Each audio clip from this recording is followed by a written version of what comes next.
ওই জন্য আজকে শুক্লাবতী হেসেলে দেখেন রান্না হয়েছে কি খিচুড়ি, চাটনি, এই হচ্ছে নাবড়া তরকারি, পাঁচমিশালি নাবড়া, আর হবে হচ্ছে তোমার মিষ্টি কুমড়ার পাট ভাজা। এটা একটু পরে হবে। খিচুড়িটা ঠিক এইভাবে বানাবেন, দেখবেন কি টেস্ট লাগবে খেতে, দারুণ হয়েছে খিচুড়িটা। দেখেই মনে হচ্ছে, অবশ্য খাইনি, বলতে পারবো না, খাইনি, কিন্তু খিচুড়িটা দেখেই মনে হচ্ছে খুব ভালো। আজকে খুব ভালো একটা দিন, ওই জন্যই আজকে আমাদের শুক্লাবতী হেসেলে আজকে রান্না হয়েছে খিচুড়ি, নাবড়া, মিষ্টি কুমড়া পাট ভাজা হবে। আর চাটনিটা কিসের? আনারস, আনারসের চাটনি। তরকারিটা দেখতেও সেই সুন্দর হয়েছে, খুব সুন্দর হয়েছে তরকারিটা দেখতে। বানিয়ে দেখবে।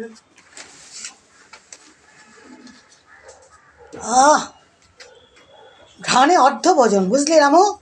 এত সুন্দর সেন্ট বেরোচ্ছে, মনে হচ্ছে দারুণ হয়েছে খেতে।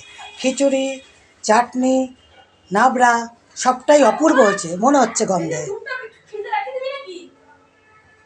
এই যে পুজো হয়েছে আজকে, গুরু পূর্ণিমা, দারুণ দিন, খুব ভালো দিন আজকে। আজকের দিনে পুজো মানে সেই সাংঘাতিক ব্যাপার। পুজো হয়েছে, যজ্ঞ হয়েছে, সব হয়েছে।